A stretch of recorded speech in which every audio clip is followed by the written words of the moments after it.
وہاں فرمایا گیا تھا کہ جو سب سے بڑے بڑے گناہ والذین لا یدعون مع اللہ الہا آخر، وہ لوگ کہ جو اللہ کے ساتھ اور الہ کو پکارتے ہیں اور سے دعا کرتے ہیں، ولا یقتلون النفس التي حرم اللہ الا بالحق، نہیں انسانی جان کو قتل کرتے ہیں جسے کہ اللہ نے محترم قرار دیا ہے مگر حق سے، یعنی جو قانون کی دفعہ اس کے اوپر لاگو ہو جائے تو بات یہ ہے قتل عمد کے حساب میں قتل ہوگا، یا یہ کہ زنا اگر شادی شدہ مرد یا عورت کا سزا جو ہے قتل کی اور مشکل سے یا مرتد کی سزا قتل ہے، اور یا پھر یہ ہے کہ کافر کو قتل کیا جا سکتا ہے جو حربی ساتھ جنگ ہے وہ ڈکلیئر ہے۔ ان چار صورتوں کے علاوہ کسی انسان کو کسی حالت میں کسی جذبے کے تحت کرنا جائز نہیں ہے، حرام حرام مطلق ہے۔ یہ ہمارے ہاں جو عزت کے نام پر آنر کے لیے ہو رہی ہے یہ سب ظلم ہے، اسلام کے خلاف کسی کو یہ حاصل نہیں ہے کہ اس طرح سے حاصل، لیکن اس کے بعد فرمایا تھا کہ جو لوگ یہ کام کرتے ہیں تو پھر یہ ہے جل کا اصحابہ وہ اس کی پاداش بھگت کر ضعف لہو العذاب یوم القیامہ، ان کے لیے قیامت کے دن عذاب دگنا کر دیا جائے گا، بڑھا دیا جائے گا، وَيَخْلُدْ فِيهِ مُهَانًا، اور وہ رہیں گے اس میں ہمیشہ ہمیشہ نہایت ذلت کے ساتھ رسوا، إِلَّا مَنْ تَابَ وَآمَنَ وَعَمِلَ عَمَلًا صَالِحًا، اس میں استثناء ہے کہ جو توبہ کرے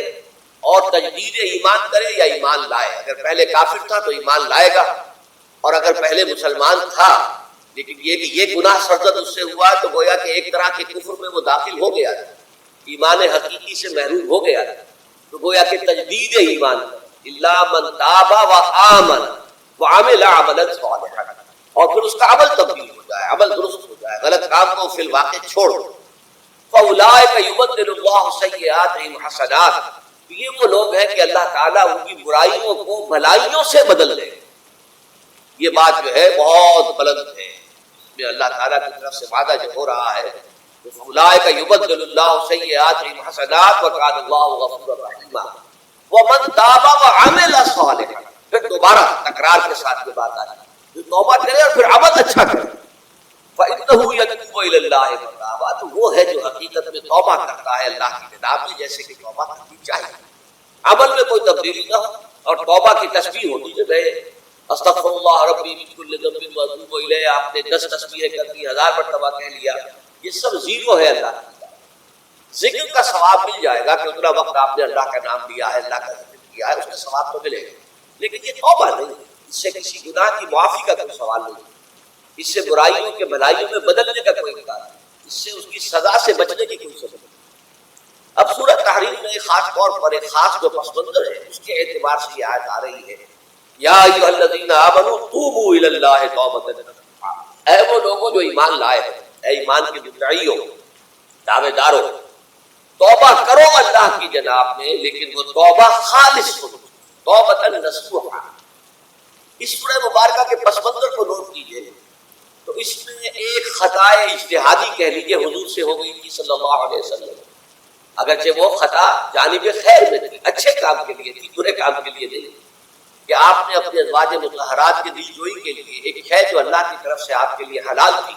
اس کو استعمال نہ کرنے کی قسم کھائی، تو اس پر حضور کو روکا گیا یا ایھا النبی لم تحرم ما احل اللہ لک تبتغی مرضات ازواجک، اے نبی کیوں آپ اپنے اوپر حرام ٹھہراتے ہیں وہ شے جو اللہ نے آپ کے لیے حلال قرار دیے، کیا آپ اپنی بیویوں کی رضا جوئی کے لیے ایسا کر رہے ہیں؟ واللہ غفور رحیم، اللہ غفور ہے رحیم ہے، اللہ نے آپ کی خطا سے درگزر کیا ہے، لیکن قد فرض اللہ لکم تحلۃ ایمانکم، اللہ تعالیٰ نے راستہ تمہارے لیے کھول دیا ہوا ہے کہ ایسی قسموں کو کھولا جا سکتا ہے، اس کے لیے کہ سورہ مائدہ کے اندر کفارہ دے دیا جائے، تو گویا کہ حضور کو یہاں حکم دیا جا رہا ہے کہ آپ اپنی اس قسم کا کفارہ دیجیے قسم کا، اور یہ جو قسم ہے اس کو۔ نمبر 2 پہ پھر 2 ازواج مطہرات کا معاملہ آیا کہ حضور نے ایک راز کی بات کہی ایک زوجہ محترمہ سے، لیکن انہوں نے وہ راز جو ہے وہ دوسری زوجہ محترمہ کو پہنچا دیا، ان میں زیادہ آپس میں قریبی تعلق تھا، تو گویا کہ یہ بھی ایک طرح سے خیانت ہو گئی، اس لیے کہ راز جو ہے وہ ایک امانت ہوتا ہے، اور خاص طور پر عائلی زندگی میں میاں بیوی کے درمیان کی جو معاملات ہوتے ہیں وہ بہت ہی رازداری پر مبنی ہے، اس لیے ان میں سے کوئی چیز جو ہے جس کو خاص طور پر کہا گیا ہو کہ یہ ایک راز کی بات ہے جو تم سے کہہ رہا ہوں، کسی اور سے کہنا نہیں ہے۔ تو اس میں جو غلطی ہوئی ہے وہ بھی ایک بڑی غلطی کی حضرت عائشہ صدیقہ رضی اللہ تعالیٰ عنہا ان کی، ان دونوں کے پس منظر میں پھر تیسری بات آئی کہ اہل ایمان اگر تم غافل ہو اپنے اہل و عیال کی طرف سے اس اعتبار سے کہ ان کا کردار کیسا بن رہا، وہ اللہ کے بندے ہیں یا کوئی غلطیاں کر رہے ہیں، خطا کر رہے ہیں، تو دیکھو یہ تم ان کے ساتھ جو ہے وہ محبت نہیں کر رہے، عداوت کر رہے ہیں، اس لیے کہ تمہاری اس نرمی، تمہاری اس شفقت اور محبت کے اندر اس درجے بڑھ جانا کہ اس میں اللہ تعالیٰ کے جو حرام کردہ امور ہیں ان میں بھی تم ملوث ہو جاؤ، تو یہ گویا کہ در حقیقت تم اپنے آپ سے بھی دشمنی کر رہے ہو اور ان سے بھی دشمنی کر رہے ہو۔ اپنے آپ سے دشمنی کر رہے ہو کہ تمہاری عاقبت خراب ہو، ان سے دشمنی کر رہے ہو کہ ان کی اگر تربیت غلط ہو جائے گی تو گویا کہ وہ جہنم کا نوالا لگا۔ اب اس تین چیزوں کے پس منظر میں فرمایا جا رہا ہے یا ایھا الذین آمنوا توبوا الی اللہ توبۃ نصوحا، اے ایمان والو، اے ایمان کے دعوے دارو، اللہ کی جناب میں توبہ کرو، لیکن توبہ خالص نصوحا۔ پہلی بات یہ جانیے، میں نے بھی یہ پہلے بھی عرض کیا ہوگا لیکن دہرانے میں کوئی حرج نہیں ہے، عربی زبان میں یہ دو الفاظ بہت قریب ہیں، آبا یعوب اوبن، آبا یتوب توبت یا توبۃ۔ آبا یعوب اوبن بھی ہوتا ہے واپس لوٹنا، لیکن یہ ہے کسی یعنی مادی چیز کی طرف سے واپس لوٹنا۔ ایک ہے تابا یتوب توبت یا توبۃ، وہ کسی فعل سے، معنوی چیز سے پلٹ آنا، لوٹنا۔ چنانچہ بڑی پیاری جو دعا حضور صلی اللہ علیہ وسلم مانگا کرتے تھے، آپ کی مشہور دعاؤں میں سے جب آپ سفر پر گئے واپس گھر آئے تو گھر میں داخل ہوتے ہوئے آئبونا تائبونا لربنا حامدون، ہم پلٹ کر آ گئے ہیں سفر سے، وطن سے میں پہنچ گئے ہیں، گھر میں داخل ہو رہے ہیں اور ہم اس حال میں بھی اپنے رب کی جناب میں توبہ بھی کر رہے ہیں، رجوع کر رہے ہیں اللہ کی جناب میں اور اپنے رب کی حمد کرتے ہوئے داخل۔ آئبونا تائبونا لربنا حامدون، اسی طرح آپ بازار جائیں اس کے بعد اپنے گھر میں داخل ہو یہ دعا پڑھیں، یہ گویا یہ بہت ہی ایک سمجھیے مبارک، بہت سی برکات ہوگی۔ اس میں بھی لفظ آبا یعوب اوبن، تابا یتوب توبت، یہ دونوں کے بہت قریب آ گئے، آئبونا تائبونا لربنا حامدون، توبوا الی اللہ، اب الہ کو نوٹ کیجیے۔ یہ توبہ کا لفظ بھی بہت سے ایسے الفاظ میں سے عربی زبان کے، جیسا کہ اس سے پہلے ہم دیکھ چکے ہیں کہ ایک لفظ ہے رغبہ، رغبہ رغبت، رغبت سے اردو میں ہم بولتے ہیں۔ رغبہ الہ ہوگا تو کسی شے کی طرف رجحان ہونا، اس کی طرف پیدا ہو جانا، اس کی خواہش پیدا ہونا، اور رغبہ عن ہوگا تو کسی چیز سے متنفر ہو جانا، دور ہٹ جانا، دور چلے جانا۔ ورب ایک ہی ہے، پریپوزیشن کی چینج سے بالکل برعکس کر دیا جاتا ہے۔ ومن رغب عن سنتی فلیس منی، جسے میری سنت پسند نہیں ہے، جو اس سے ہٹتا ہے، پیچھے ہٹتا ہے، اس کو ترک کرتا ہے، کب اس سے کرتا ہے۔ اسی طرح مالا یمیل و میلن، مالا الہ کسی شے کی طرف مائل ہے، مالا عن اس شے سے ہٹ جانا، پیچھے ہٹ جانا، نفرت ہو جانا۔ اسی میں وہ لفظ تھا صاف، فقط فقط قلوبکما، تمہارے دل جو ہے وہ تو مائل ہو ہی گئے۔ صغا بھی الہ ہوگا اس کے معنی کسی شے کی طرف مائل ہو جانا، عن ہوگا تو کسی شے سے متنفر ہو جانا۔ تو وہاں میں عرض کر چکا تھا لقد صغت قلوبکما، تو اے نبی کی دونوں بیویوں تمہارے دل تو یقیناً اللہ کی طرف مائل ہو چکے ہیں، توبہ کی طرف مائل ہو چکے ہیں، لیکن زبان سے یہ کہتے ہوئے کہ حضور معاف کر یہ غلط ہو گئی، یہ اس میں ذرا حجاب آ رہا ہے۔ ظاہر بات ہے شوہر اور بیوی کے درمیان جس طرح کا تعلق ہوتا ہے تو اس میں یہ کہ بسا اوقات اپنی غلطی کو واضح الفاظ میں تسلیم کرنے میں ہچکچاہٹ سی، تو وہ ایک کیفیت تھی کہ تمہارا دل تو مائل ہو چکا ہے، لیکن یہ کہ تم ذرا زبان سے بھی کہو، اقرار کرو۔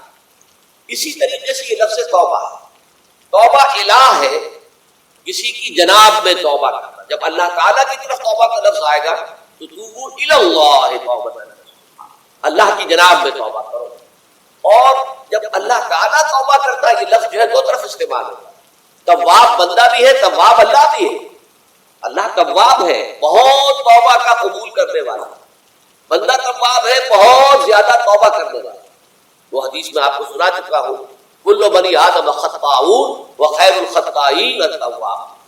تمام بنی آدم نہایت خطا کار ہیں، گناہ گار ہیں، غلطیاں ہوتی ہیں، خطائیں ہوتی ہیں، لیکن ان خطا کاروں میں بہتر لوگ ہیں جو بہت توبہ کرتے ہیں، رجوع کرتے ہیں، پلٹتے ہیں، ان میں پشیمانی پیدا ہو جاتی ہے اور وہ اللہ تعالیٰ کی جناب میں رجوع کرتے ہیں، تو وہ تواب ہے، بہت زیادہ توبہ کرتا ہے۔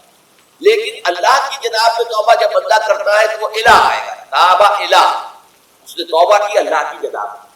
اللہ توبہ کرتا ہے، یعنی اللہ تعالیٰ جو ہے اپنی نظر شفقت اور نظر رحمت جو پھیرتی تھی اس سے کہ ایک بندے نے گناہ کیا ہے، میرے حکم کی جو ہے خلاف ورزی کی ہے، معصیت کا ارتکاب کیا ہے، تو اللہ تعالیٰ اپنی رحمت اور شفقت کی نگاہ اس سے ہٹا ہے۔ لیکن جب بندہ توبہ کرتا ہے تو پھر اللہ تعالیٰ بھی رجوع فرماتا ہے اور اپنی شفقت اور رحمت اور مغفرت کے ساتھ بندے کی جانب دیتا ہے۔ لیکن وہاں تابع علی ہے، تب علینا، اے پروردگار ہماری توبہ کو قبول فرما، وہ علی کے ساتھ، ہم جب توبہ کریں گے تو وہ الہ کے ساتھ ہے۔ یہاں فرمایا توبو الی اللہ، اللہ کی جناب میں توبہ کرو، پلٹو، رجوع کرو، اور توبۃ نصوحا، خالص توبہ۔ اس کی جو وضاحت تھوڑی سی میں ابھی کر چکا ہوں کہ خالص توبہ سے مراد کیا ہے۔ یہ نہیں کہ بس توبہ کی ورد ہو رہا ہے اور توبہ جو ہے وہ اس کے کلمات زبان سے ادا کیے جا رہے ہیں۔ بعض لوگ ہیں وہ جو آیت کریمہ ہے ان کا 1.25 لاکھ کا ہو رہا ہے، ورد ہو رہا ہے، فتنہ ہو رہا ہے، ان کی تسبیح پڑھ رہے ہیں، اس سے کچھ نہیں ہوتا جب تک کہ دل کے اندر گناہ سے نفرت پیدا نہ ہو جائے، حقیقی پشیمانی نہ ہو کہ یہ مجھ سے بہت غلط حرکت سرزد ہوتی رہی ہے،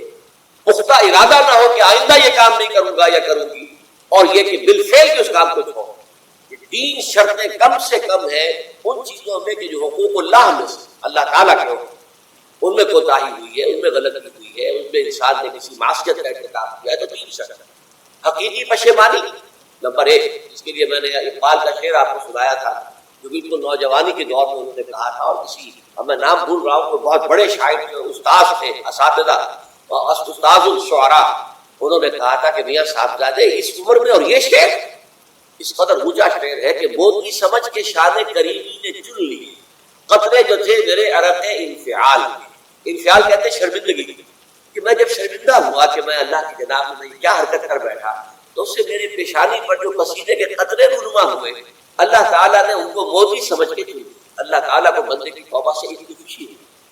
وہ حدیث بھی میں آپ کو سنا چکا ہوں کہ تم اندازہ کرو ایک شخص ہے کہ جو ایک ریگستان میں لپودق صحرا میں سفر کر رہا تھا، اس کا ایک اونٹ تھا جس پر وہ سفر کر رہا تھا، اسی پر اس کا جو بھی راستے کا کچھ کھانا وانا تھا، خوراک کی وہ بھی، اس کی پوٹلیاں بھی تھی اور پانی کی چھاگل بھی بندی ہوئی تھی۔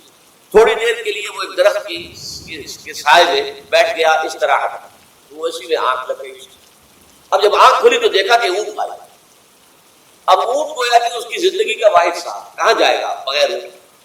اس دوڑا دائیں بائیں، شمال جنوب مغرب مشرق، سب میں کہیں جہاں تک وہ کر سکتا تھا اسے کہیں نہیں، تو پھر وہ اسی طرح